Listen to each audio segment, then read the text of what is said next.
Jason. J'en ouvre les portes. Let the doors be open. Statements by members. The Honourable Member for Nipissing Temiskaming.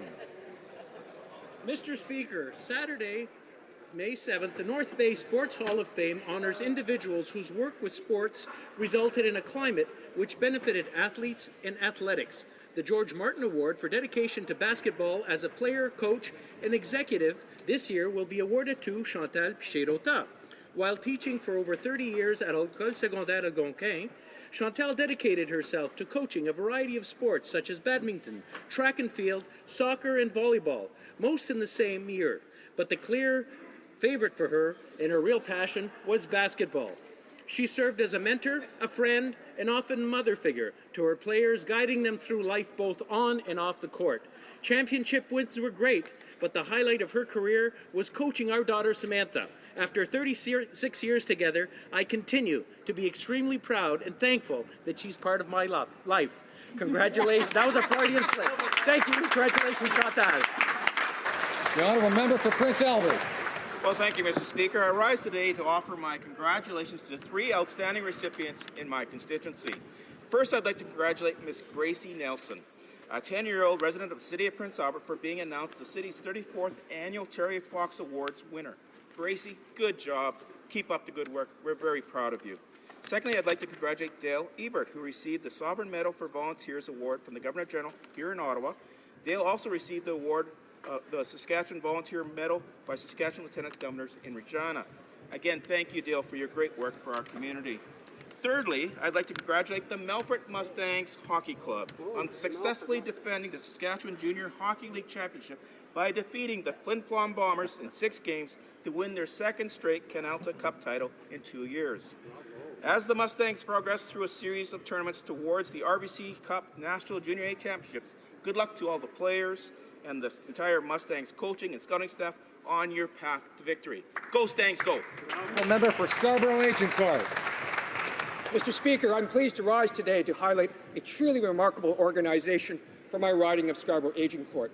The Serenader Singers have been providing Canadians with the sounds of choral music for over 4 decades. This year marks their 40th anniversary as the community and charity-based group who revel in singing 4-part choral music. This fine group of 65 seniors under the direction of the accomplished Joshua Tamayo continue to share their talents with the community at many annual events throughout the calendar year. Mr. Speaker, if I may, I would just like to mention some of the charitable organizations that receive important assistance from the Serenata group, and they include Sleeping Children Around the World, the Canadian FOP Network, and the Canadian Music Therapy Trust. Finally, Mr. Speaker, I would be remiss not to mention one very special member of this group. Margaret Taylor is the only original member of Serenata, and this past October celebrated her 100th birthday. I would like to invite all members of this House to join me in congratulating this terrific organization for their tremendous work they do in our community. Thank you. The Honourable Member for Burnaby South. Many Canadians and their loved ones are affected by multiple sclerosis. My sister Julia Stewart, who is here today with my mother Kathy Stewart, has MS. Julia's battle with this disease has opened my eyes to how we have to do more to help. We need to commit more to research funding. We also need to ensure our employment insurance program works for those with intermittent health issues. In my sister's case, when Julia found herself unable to perform her regular duties, her employer offered very little support and minimum compensation, even after 10 years of excellent work. Eventually, she had to leave her job. Now, after a career change, the help of excellent physicians, attention to diet and exercise, and support of family and friends, she is back at work as the director of the Fredericton Public Library. Today, in honor of MS Awareness Month, I'm wearing a carnation to show my solidarity with my sister, mother, and the entire MS community. Mr. Speaker, I urge each of us to work to end MS. Thank you. The Honourable Member for Vancouver Quadra.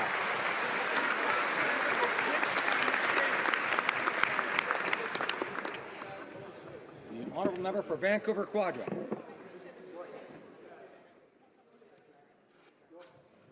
Not here. The Honourable Member for Simcoe Grey. Last night, the home I grew up in, a home that my father built, burnt down in Fort McMurray, Alberta. As many of you may be aware, the forest fires that have forced the evacuation of literally tens of thousands of Canadians from their homes, families that actually no longer have a home. My home area, Beacon Hill, now is in ashes. And I ask everyone today in this House and individuals across Canada to please support the people in Fort McMurray, Alberta during this challenging time. Please text the Red Cross at 30333, text Red Cross, and over the coming days make a donation to support these Canadians. The people of Fort McMurray actually really need our help right now. I'd like to thank the first responders, all those individuals that are volunteering today on the ground, those that have been working day and night to make sure that their fellow Canadians have a place to live. Now more than ever, we need to work hard as Canadians and help these Albertans. God bless those impacted by this enormous tragedy.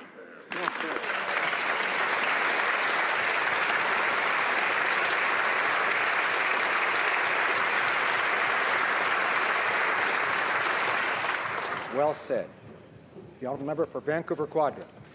Mr. Speaker, I'm standing today to recognize the 50th anniversary of my alma mater, Simon Fraser University.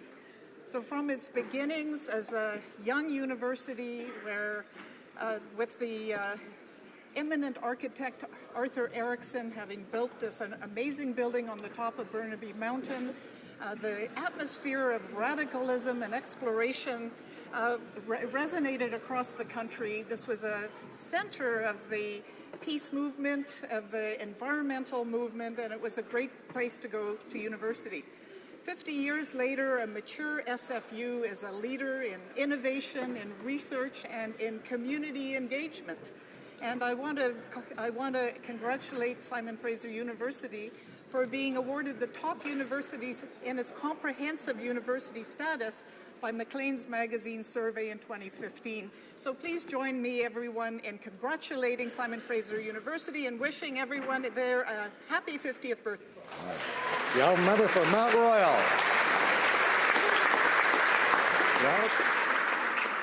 Mr. Speaker, Yom HaShoah approaches. It is the day we remember the victims of the Holocaust, the men, women, and children who were executed on fields in the Ukraine, those who were murdered in the gas chambers of Auschwitz and Treblinka, those assigned to slave labor who starved to death in Dachau.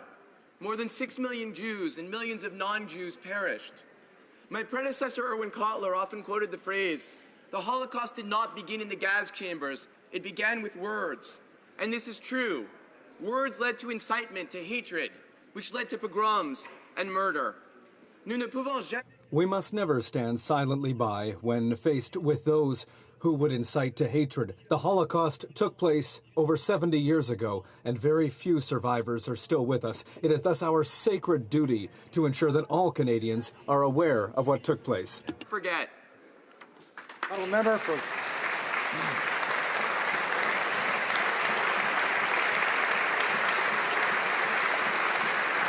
The honourable member for Cape Breton Canso. Mr. Speaker, like all other members of this House, I continue to watch the events unfold in Fort McMurray. I had the great pleasure to make McMurray my home for almost 10 years, and I've always bristled at the impression that some Canadians have of the fort, seeing as it is little more than a national ATM.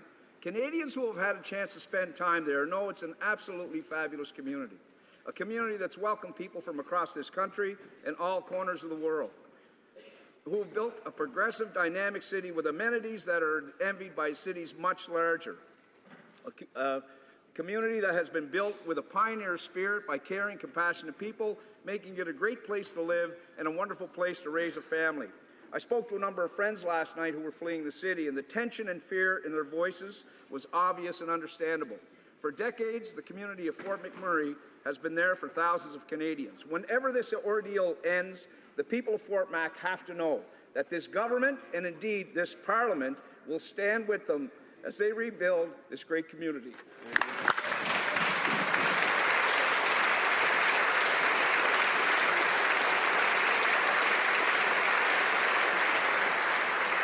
The honourable member for Edmonton-Griesbach. Mr. Speaker, I just wanted to say my thoughts and prayers are with the people of Fort McMurray, and I'm sure that my colleagues all feel the same way. I hope we'll give generously to the Red Cross, which is the lead organization to help the recovery. Mr. Speaker, Canada has the highest rate of multiple sclerosis in the world.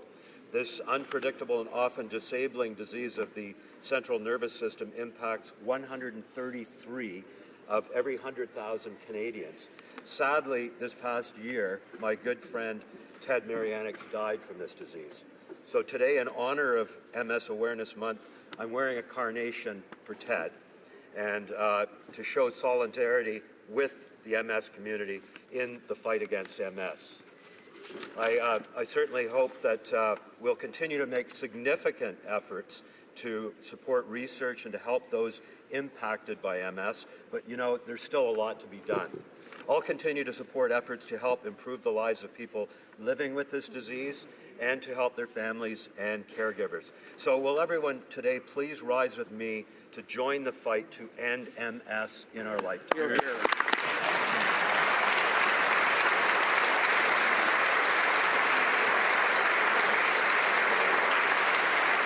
The honourable member for Calgary Skyview. Thank you, Mr. Speaker. Mr. Speaker, I rise today as member for Calgary Skyview, but also as a proud Albertan. I, along with all members, stand in awe at the incredible outpouring of community support in the face of devastating fire in Fort McMurray. The impact on the city has been enormous. We, as representatives for all Canadians, extend our thoughts, our prayers, our support to communities in this region. I wish also to thank the members of our first responders, each of whom puts themselves at risk on behalf of their neighbors and strangers alike. As well, every volunteer who is stepping forward to offer what they can, be it time, be it energy, or both. With this, Mr. Speaker, I close by asking every Canadian to consider making a donation to aid the Canadian Red Cross in the daunting challenges they will be facing today. Please visit www.redcross.ca to offer your help. Thank you very much.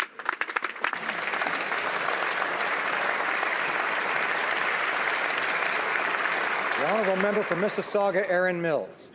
Mr. Speaker, it's our job as public servants to support citizens of this great country when they're faced with a disease as unpredictable as multiple sclerosis. People like Denis from Trois-Rivières, Quebec, with progressive MS states, I've never received a promotion. Everyone around me is moving up the ladder and I wasn't. My co-workers were asking, what about Denis? I've never even taken more than a week off for my illness. There was a time when I met with my supervisor to discuss the issue and he told me I should be lucky to have a job at all. It was total discrimination. I'm inspired by Denis's story and others like him to advocate for simplified and flexible job and income support systems, which will ensure that those affected by MS will get the help that they need, and increased investments into research that help accelerate the development of effective therapies for progressive MS. As my dear friend Imran says, the one of us who finds the strength must help everyone to stand together. Thank you. The honourable member for Mégantic-l'Érable. Thank you, Mr. Speaker. On July 6, 2013, Lac Mégantic was devastated by a rail disaster, and today we are still feeling the human, social, and economic effects of that tragedy. But Canadians were there in our time of need. The Red Cross received $14 million, an incredible display of solidarity. 3 years later, the Red Cross is still there, helping with grieving families, with housing, support for workers. The Red Cross helped us to survive, and it will be there as we rebuild. And that is why today, on behalf of everyone in Lac Mégantic, I ask Canadians to show solidarity again, this time for the people of Fort McMurray. The disaster is happening now, and it is terrible. They will need our help for several years. A donation to the Red Cross is a donation to support the people of Fort McMurray. The people of Lac Mégantic are thankful for the help they received. Now it's our turn to act. And we ask you to show your generosity once again for those in Alberta who are losing everything. Please give now to the Red Cross. Red Cross today.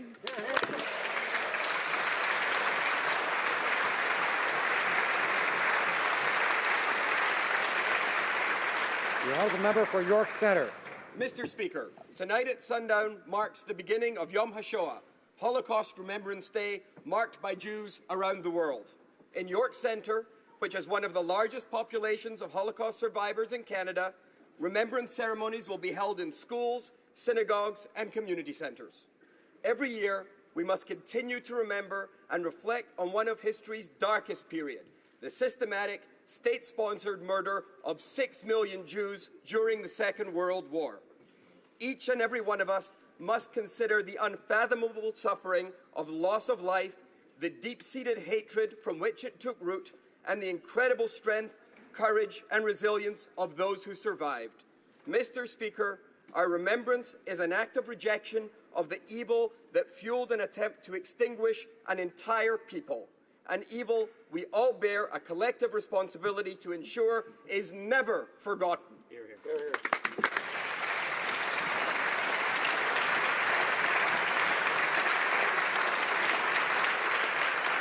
The honourable member for North Island, Powell River. Thank you, Mr. Speaker. Several weeks ago, I had the pleasure of meeting women who represented the BC building trades. They spoke to me of a program called Building Together Her, a national program that promotes, supports, and mentors women in construction trades. Women represent 4% of the workforce in these industries. It was very clear that both the industry and the women see this as an opportunity. Building Together is focused on growing that percentage. These women expose other women to the trades as a career choice, knowing that support beyond recruitment is key. Women who are thriving in the industry mentor women who are new. It is true, with only 4% women, there are many challenges in education for everyone. I want to thank these women for taking on this challenge. I admire their work and dedication to building a Canada that we can all be proud of. The honourable member for Grand Prairie Mackenzie. Mr. Speaker, tragedy has struck Fort McMurray over the past number of hours. Homes and businesses have been lost to fire. The scale of the loss is unprecedented and unimaginable. Thousands of Albertans have stepped up, putting themselves into harm's way to respond to this crisis. To those who are battling the flames, we are praying for your safety. To those who have stepped up to accommodate displaced people, we thank you for your generosity. And to those of you who have lost your home, people across Alberta and across our country want you to know that we will be there to help you rebuild. Mr. Speaker, Canadians are generous and Canadians want to help out. Those that want to make a donation should give it to the Red Cross. Donations can be made by calling 1-800-418-1111 or going to redcross.ca. Our thoughts and prayers are with the people of Fort Mac. We will be there to support you until the rebuilding is complete. The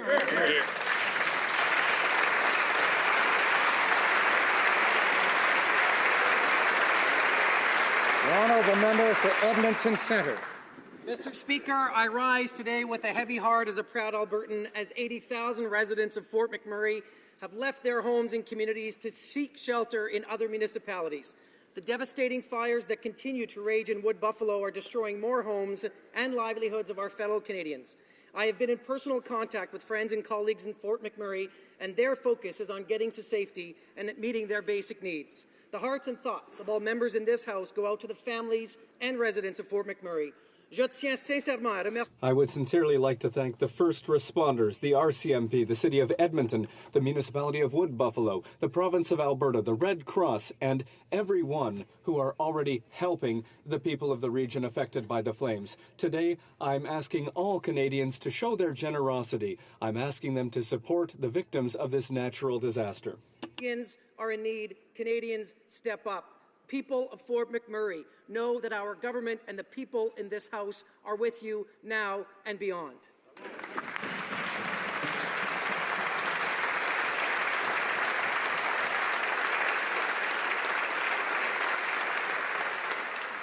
I think we're all thinking about people affected by the fires in Fort McMurray, including our own former colleague, Brian Jean.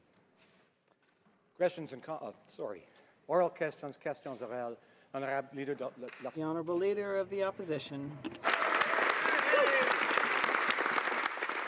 Well, Mr. Speaker, we were all horrified last night to learn of the increasingly desperate situation in Fort McMurray. Our thoughts are with the residents and the surrounding communities, and of course with the firefighters that are working so hard to put out these wildfires. Mr. Speaker, can the Prime Minister please update all of us about what the Government of Canada's response will be to these wildfires? Honourable Prime Minister. Thank you, Mr. Speaker. I'd like to thank my honourable colleague, not just for her leadership in the House, but for her leadership as a colleague from Alberta, and all of her colleagues in the House who are responding to the devastation facing people in Alberta, and know that we stand with you all. I spoke with Premier Notley last night and assured her that we will provide assistance. We're responding to Alberta's request for the provision of air assets in support of evacuations, firefighting, and delivery of essential aid. The Government Operations Centre is in touch with Alberta on an hourly basis. As the situation develops, we continue to identify federal assets that can be deployed in support of the response efforts. The Canadian Forces are deploying search and rescue helicopters, and a Hercules aircraft is now pre-positioned in Cold Lake with other aircraft on standby in Edmonton and Trenton. And of course, for all Canadians who want to do something to help out our friends, brothers and sisters in Alberta, please donate to the Red Cross, where the assistance will be valuable and appreciated. Yes. The Honourable Leader of the Opposition.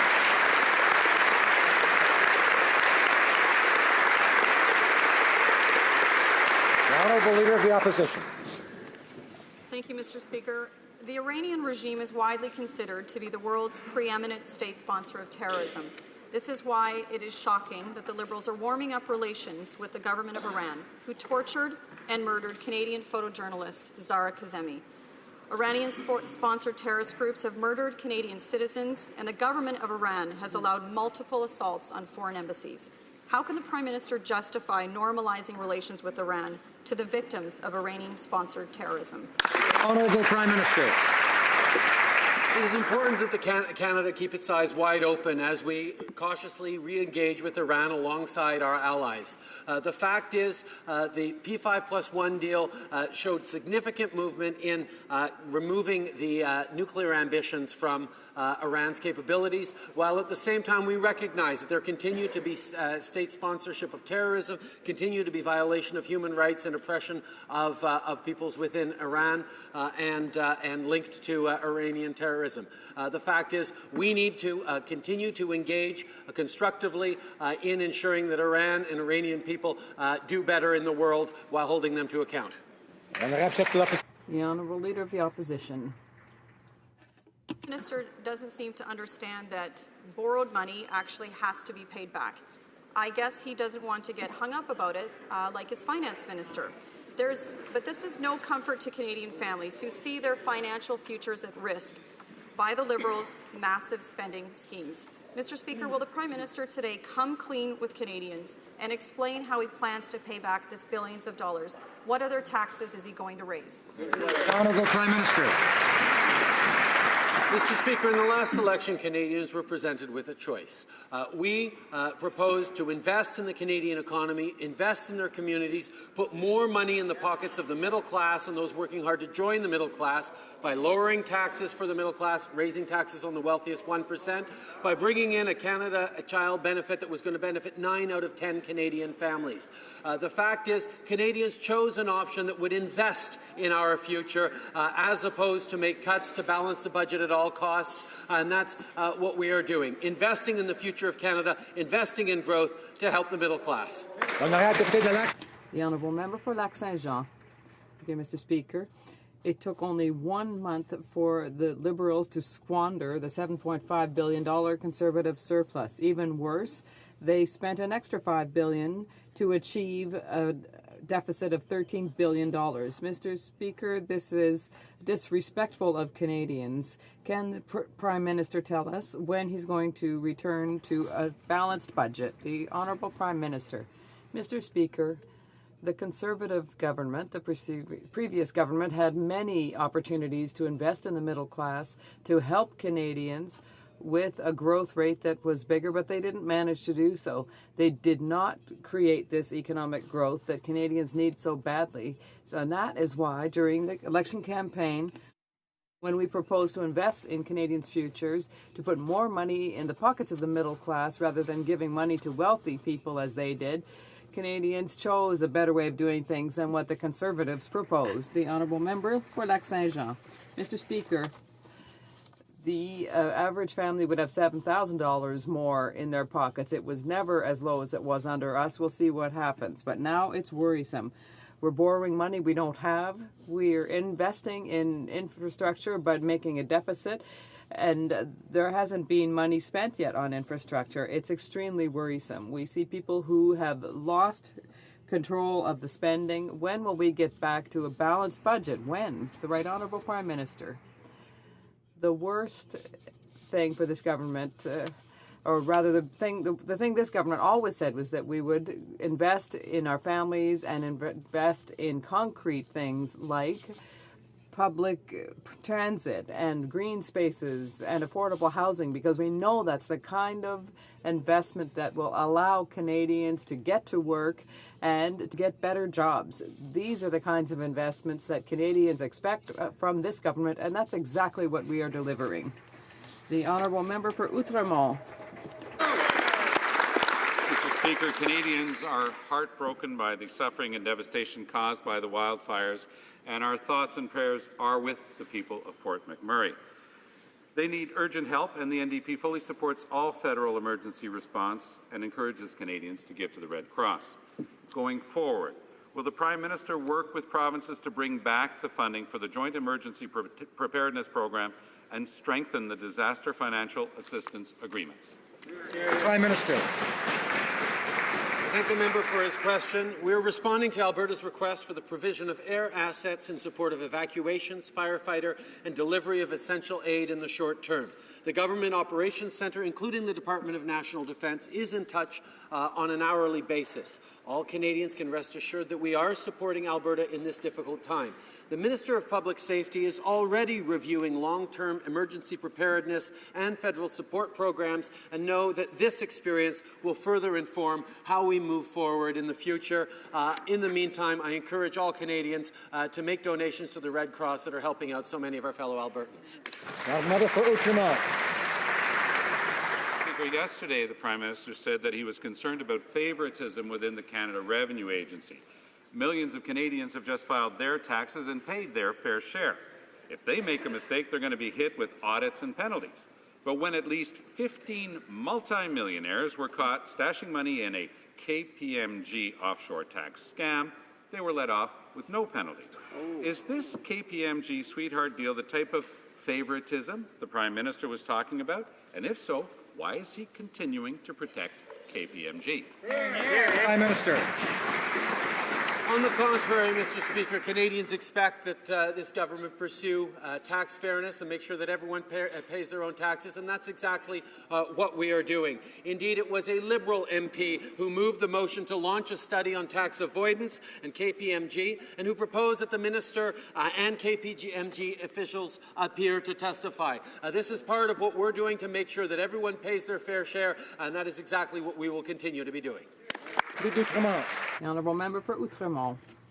Well, Mr. Speaker, because, you know, there's no explanation as to why multimillionaires working in collusion with KPMG can hide money in a tax haven without any consequence. The Prime Minister says he wants to fight against tax evasion, but he needs now to walk the talk.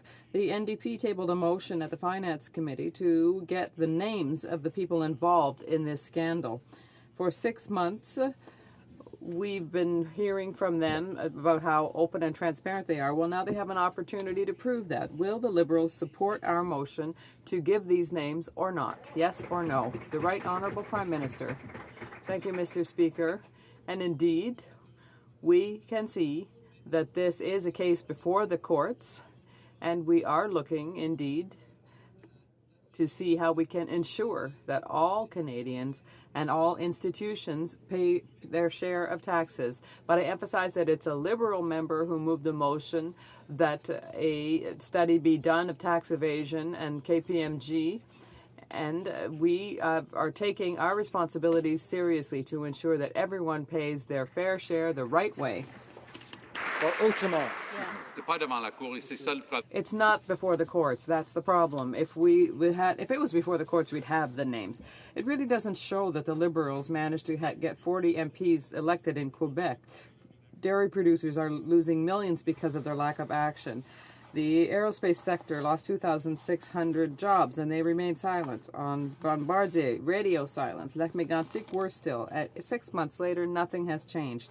When will the Prime Minister, who says he is Quebec's general, stand up and defend Quebecers? The Right Honourable Prime Minister. I'm extremely proud as a Quebecer that 6 months ago, Quebecers chose to be part of a federal government for the first time in a long time. We now have the majority of Quebec members of Parliament. We want we have a strong representation of Quebecers everywhere in our government, at the cabinet, and they're delivering the goods for Quebec. Their thoughts for Quebec are also pan-Canadian thoughts. We're very proud of what we are building.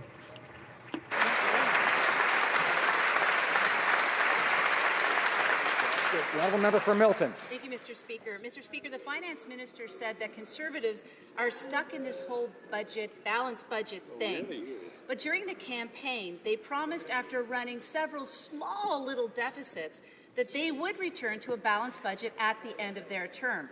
Well, so much for the small deficits, one promise completely written off. But now we wait for that second promise of a balanced budget.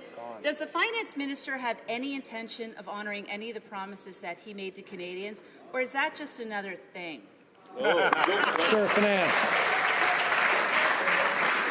Mr. Speaker, it's particularly ironic that the member from the other side, who's part of a government that added billions and billions and billions of dollars of debt with no results other than the lowest growth rate in decades and a couple of gazebos, is talking about debt. On the other hand, our intent is to make investments in Canadian families. We started with the Canada Child Benefit, which is helping Canadian families. We're going to be investing in infrastructure that will make our economy more productive over the long run so that, yes, we can get to balanced budgets. Member for Milton.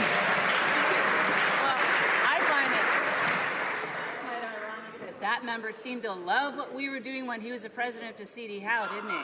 Yeah, good point. Mr. Speaker, the Liberal budget says the government remains committed to returning to balanced budgets, but on the next page of the budget, it actually says that the balanced budget legislation enacted under the previous government is inconsistent with the government's plan. Now, I know they try it all the time, but Liberals cannot have it both ways. So, is the Finance Minister willing to admit their commitment to balanced budgets is just another broken Liberal promise? Honourable Minister of Finance.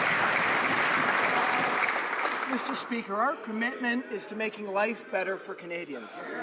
I know that the members opposite have an opinion on our budget, but I've had the very good fortune to travel across this country and listen to the opinion of Canadians. I was in Sydney, Nova Scotia, where families told me that they appreciated the Canada Child Benefit. I was in Toronto, where people in downtown Toronto told me that affordable housing is what they need, and that is what we're putting in our budget. I was in Vancouver, where clean technology entrepreneurs told us the investments we're making are going to help the Canadian economy. Mr. Speaker, we are going to make the economy better for Canadians. Member for Brantford Brant.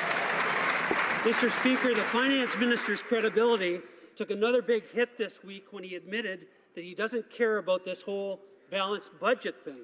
Let's flash back to what he said on his very first day in this House, and I quote, "We intend on getting to a balanced budget during the term of our mandate."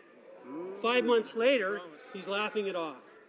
Why doesn't he understand that Canadians deserve a finance minister that takes the job of managing their money seriously? The Honourable Minister of Finance.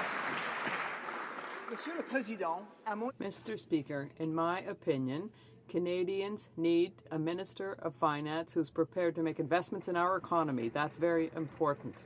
When I was in Quebec, for example, I heard that for rural Quebec, it's important to make investments in high-speed internet. That's one of our measures.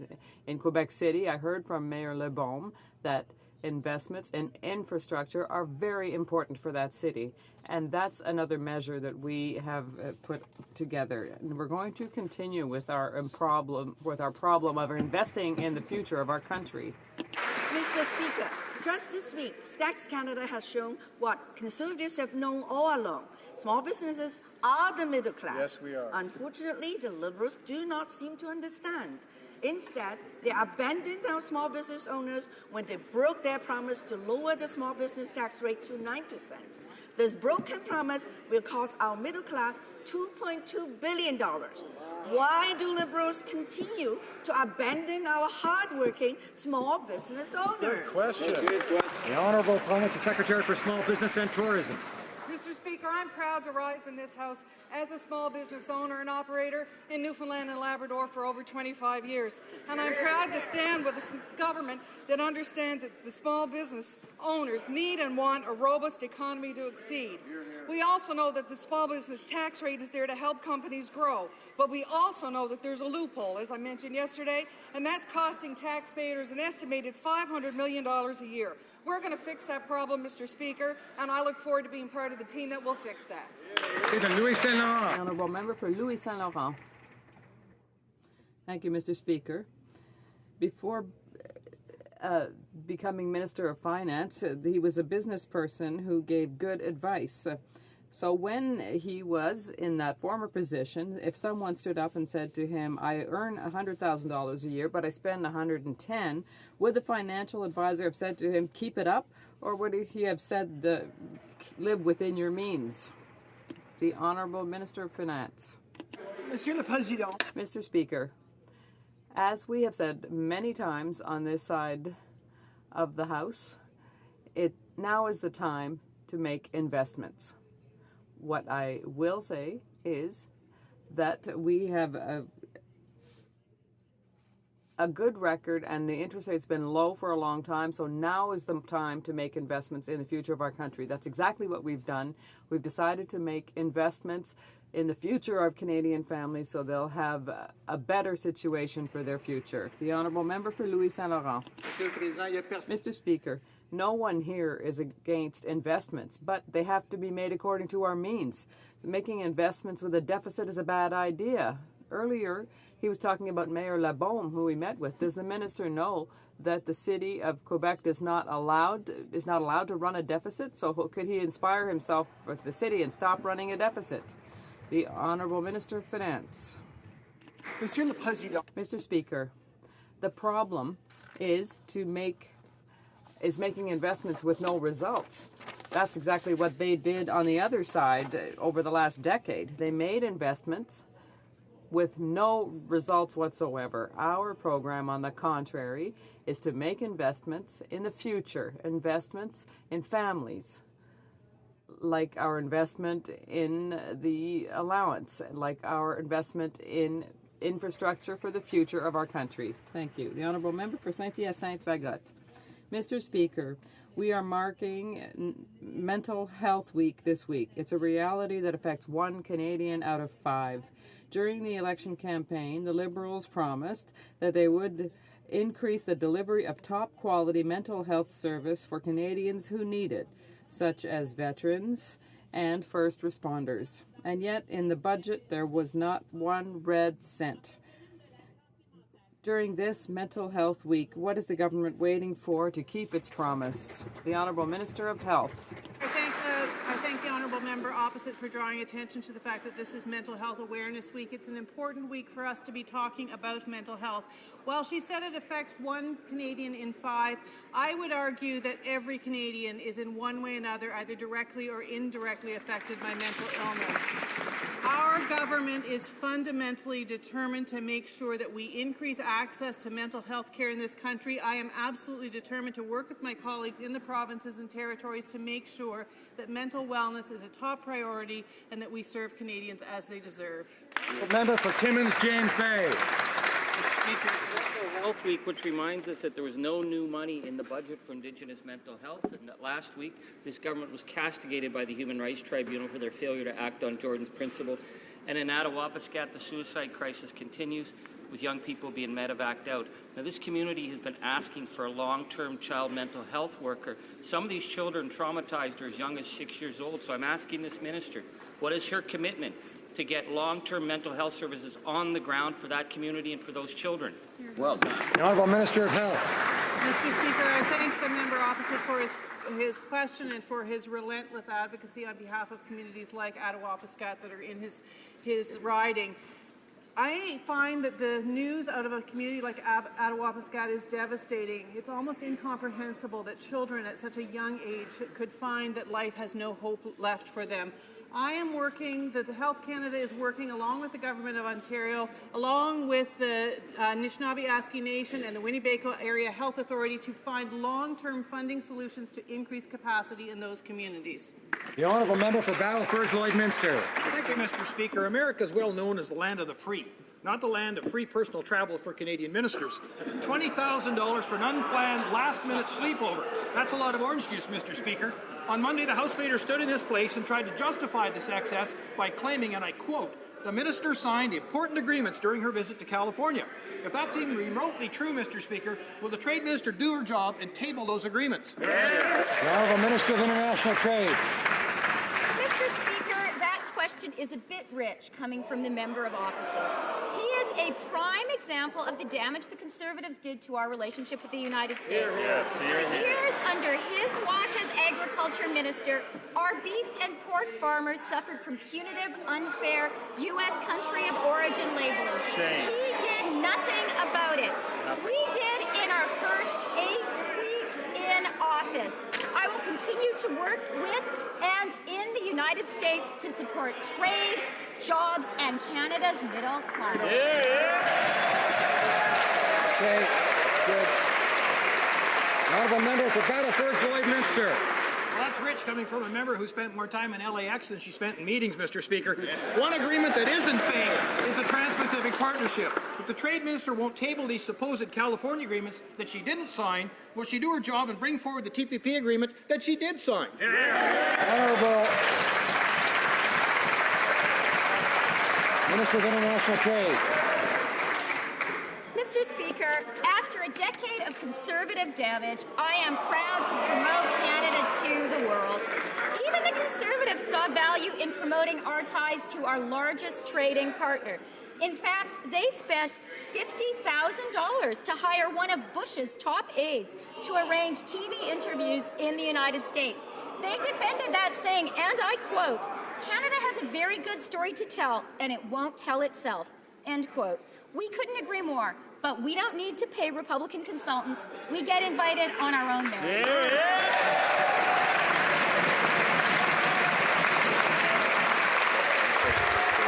The honourable member for Red Deer Lacombe. Well, Mr. Speaker, yesterday the Trade Minister tried to explain her vanity trip to LA.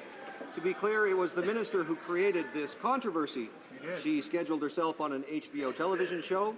She booked first-class flights to LA from Manila when she had a free ride home on the government jet. Unbelievable. Then she had Time Warner book her 5-star accommodations for her. She left her department in the dark until the last minute and then stuck the taxpayers with the bill under the guise this was a business trip, yet not one business or trade partner from Canada attended with her. Shocking. It's time for the minister to stand in her place and give Canadians an honest answer. When will the minister finally admit this was a personal trip for herself? The Honourable Minister of International Trade. Let me remind the Conservative member of his own hypocrisy. Here's a news story.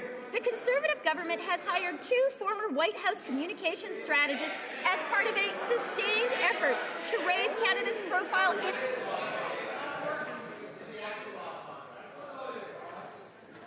Order. Order.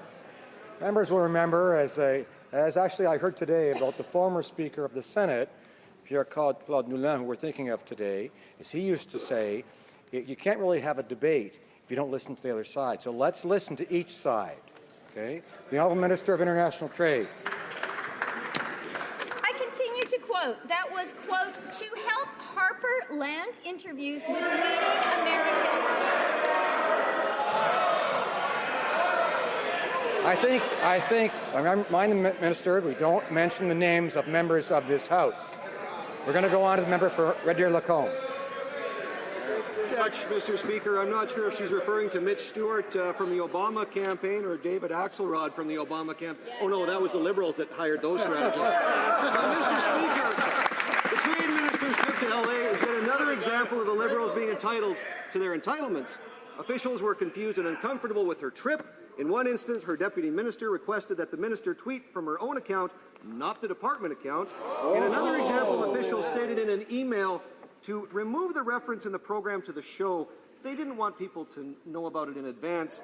So why is she using government officials to cover up her personal vanity trade? What's she hiding? The Honourable Minister of International Trade.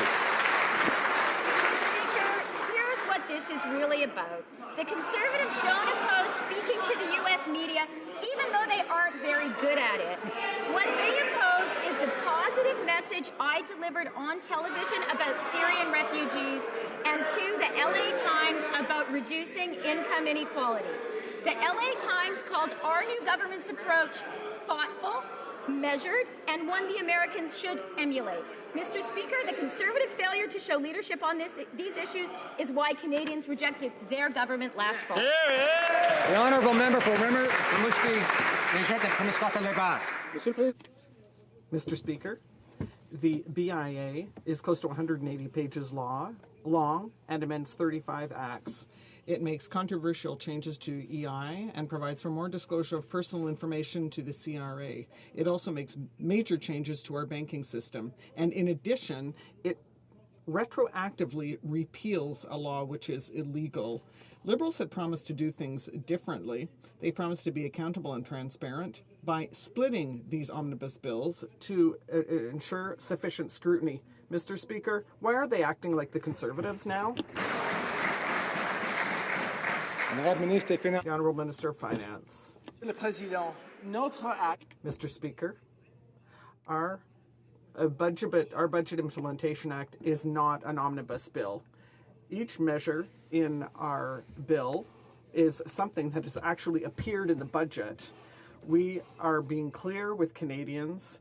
We want to be open and transparent and clear, and that is exactly what we did with the 2016 budget.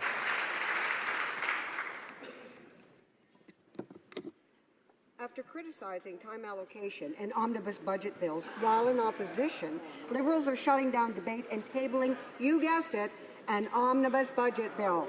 They took their just-introduced bill on veterans' benefits and hid it in an omnibus bill. In 6 months, Liberals went from ambitious change to just trying to change the channel, acting like Conservatives. Why are they hiding changes to veterans' benefits in an omnibus bill? Why are they avoiding proper consultations with our veterans? The Honourable Minister of Veterans Affairs. Thank you very much, Mr. Speaker. Budget 2016 was a historic day for our veterans, where we invested in earning loss benefits, the community impact allowance, and allowing for more access and more supports for our veterans by reopening the 9 offices that were closed under the previous administration, and by rehiring more staff to give them more support where and when they need it. It is included in the budget because it has financial measures that will make our veterans and their families' lives better. The member for Calgary Skyview. Thank you, Mr. Speaker.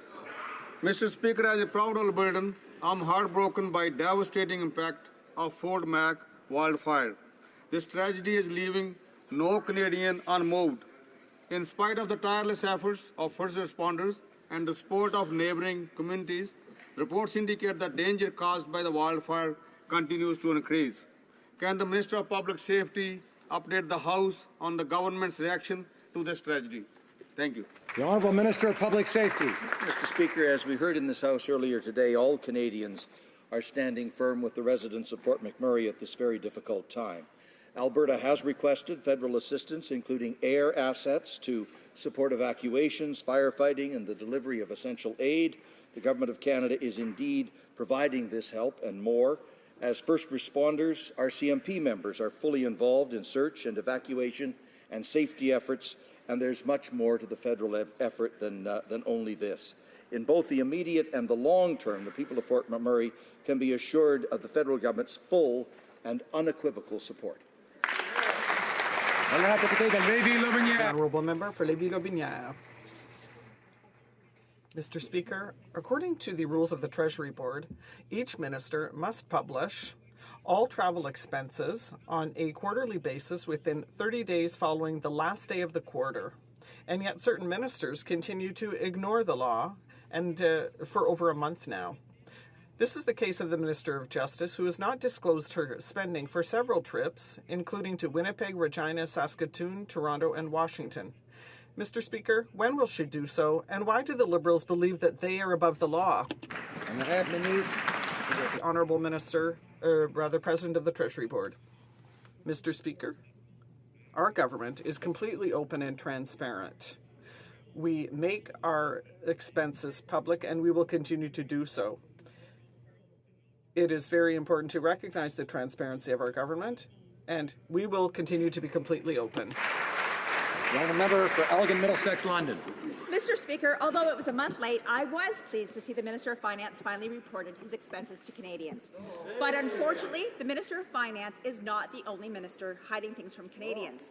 It appears some ministers need time to manipulate their expenses to separate ministerial duties from MP duties from Liberal fundraising. Mr. Speaker, when will the Minister of Justice stop breaking the law and stop hiding her expenses? The Honourable President of the Treasury Board.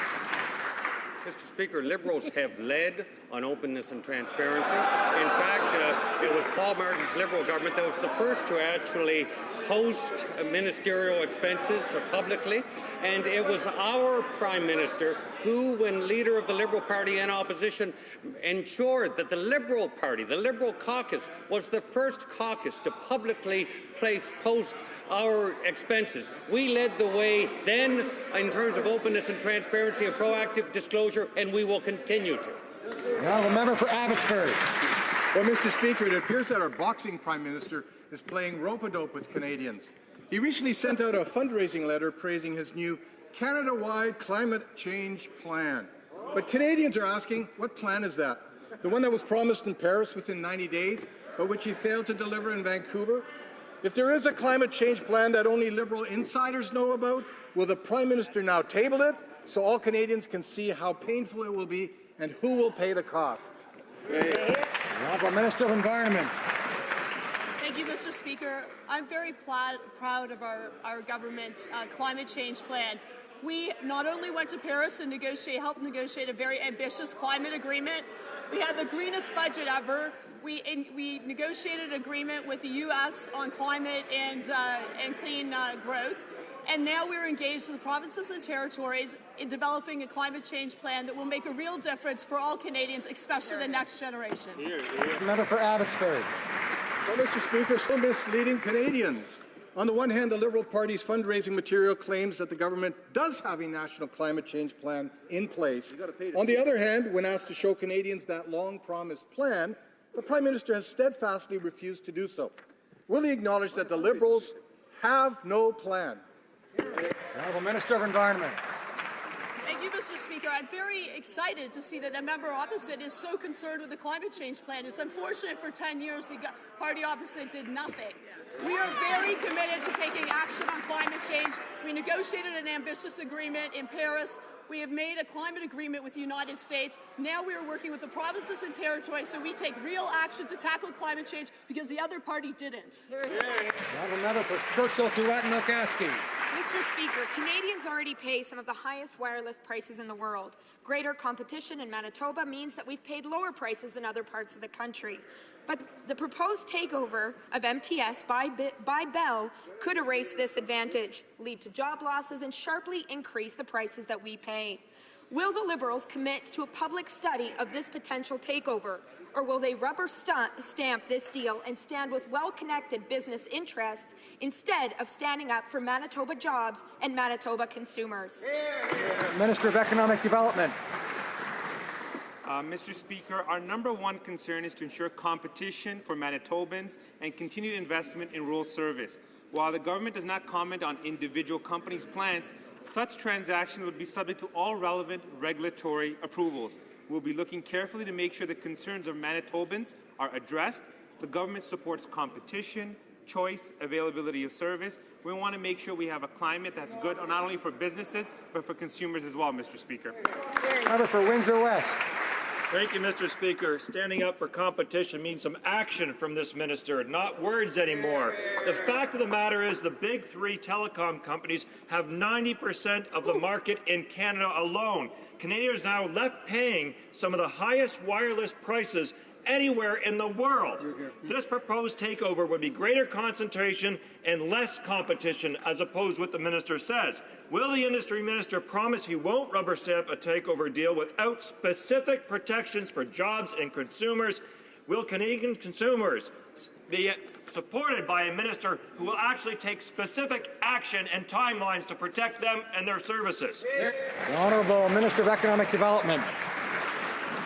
Mr. Speaker, I like the enthusiasm and the passion from the member opposite. He knows full well that this is a very important file for the government. Telecommunications sector is an absolute essential platform for our innovation agenda and for the digital economy.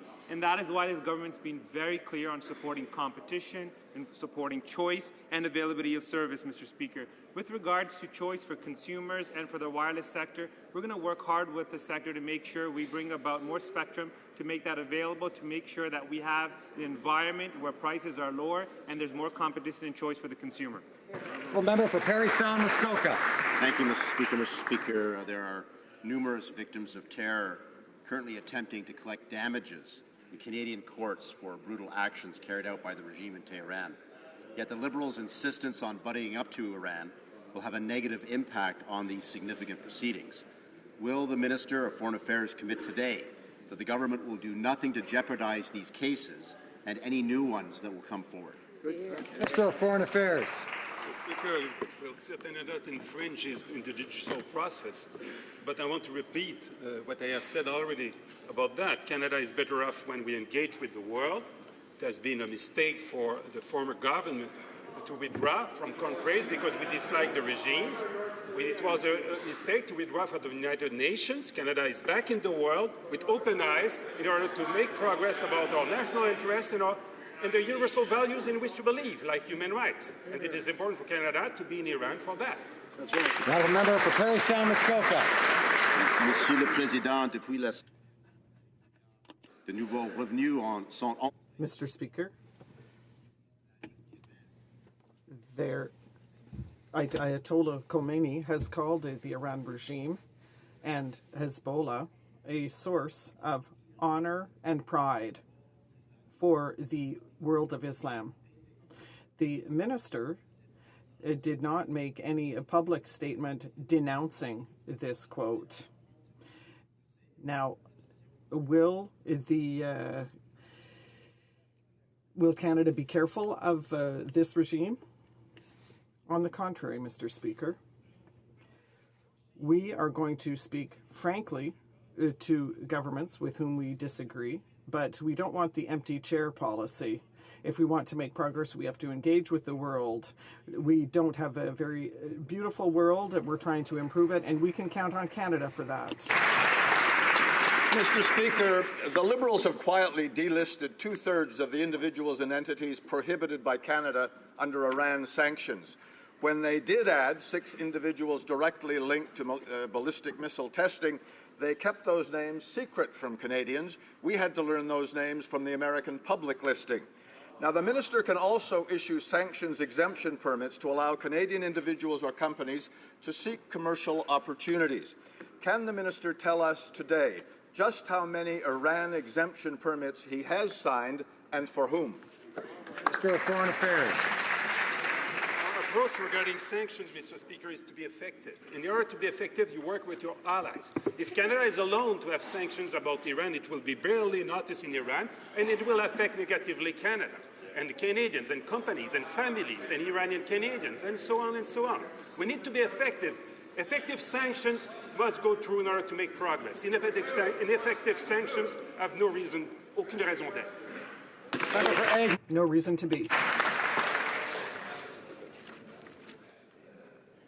Mr. Speaker, funding for the youth employment strategy was cut by more than $60 million under the previous government, with $30 million of that funding going unspent in the 2014 fiscal year. I recently met with students facing significant personal barriers to employment who were taking part in training funded through SkillsLink, a stream of the youth employment strategy that assists young Canadians facing such barriers. Can the Minister for Employment provide the House with a timeline on increased funding for this important program? The Minister of Employment. Thank you, Mr. Speaker. I'd like to thank the member from Egmont The previous government actually froze the youth employment strategy funding from 2009 at the $340 million level. In Budget 2016, we are increasing the investment to youth by $278 million. This includes more funding to help youth through skills-linked programs, to create green jobs, to make a difference, to provide young people the experience. In April, I announced Honourable Member for Lakeland. Mr. Speaker,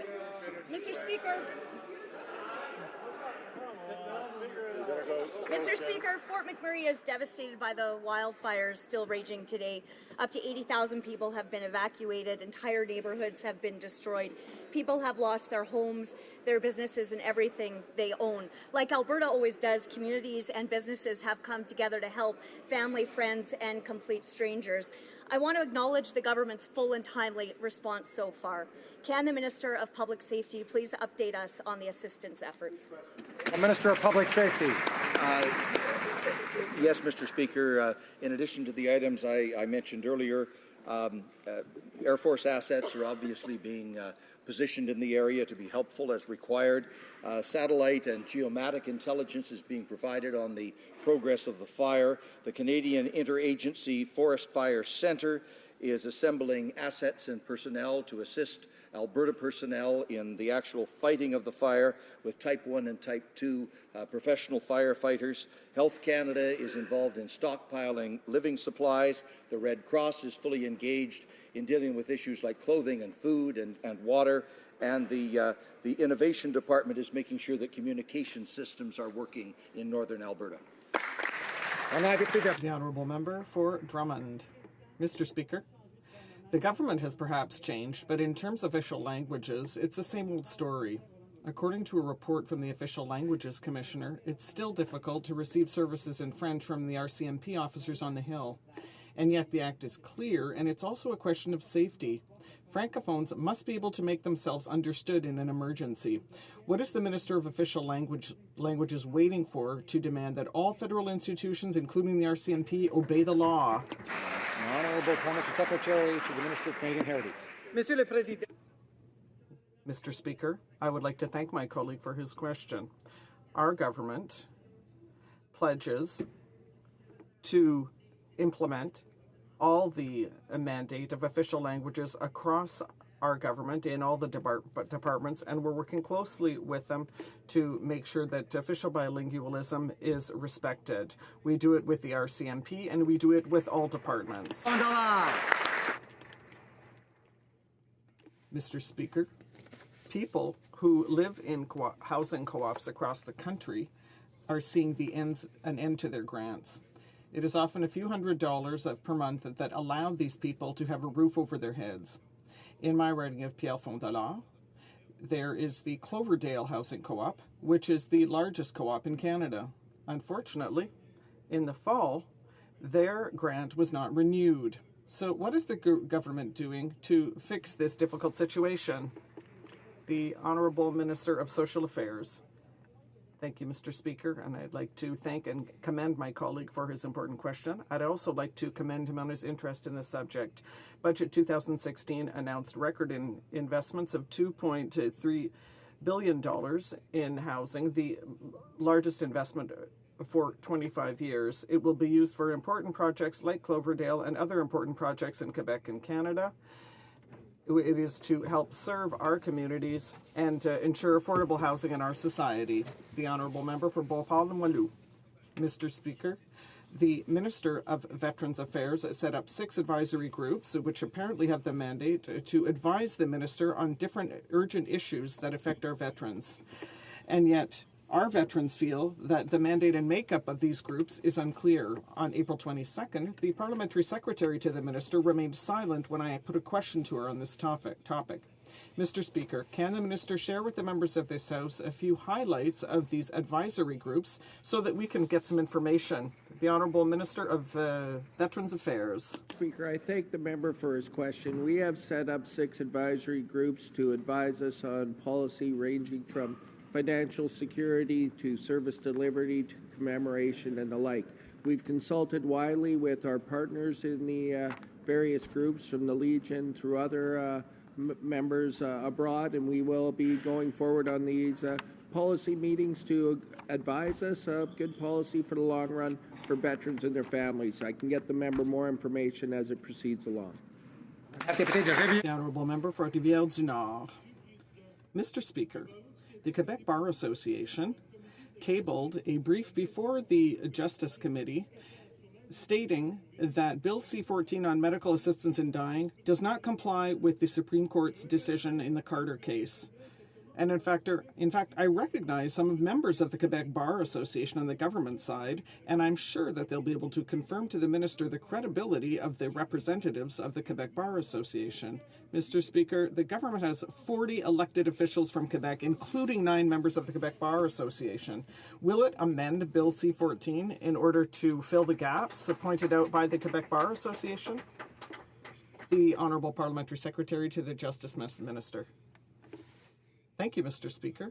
It is true that we heard testimony from the representatives of the Quebec Bar Association, but we are absolutely persuaded that the bill complies with the Charter, and we tabled a document here in the House that explains in detail the measures that we took to ensure that it is Charter compliant. Tabling of documents, the Honourable Parliamentary Secretary to the Government House Leader. Thank you, Mr. Speaker. Point of order. Appel au règlement, l'honorable député de Lac-Saint-Jean. Well, member for Lac-Saint-Jean. Mr. Speaker, an error was committed today. Mr. Speaker, in a response, the Prime Minister said that in the last election, Quebecers voted to have people in the government finally. Well, I was elected in September 2007, a proud representative of Lac-Saint-Jean and a proud member of the government.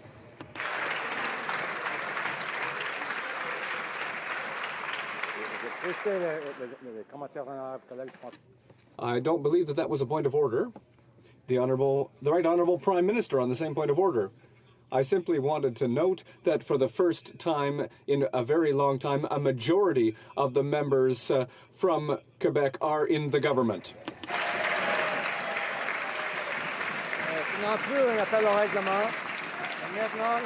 And now,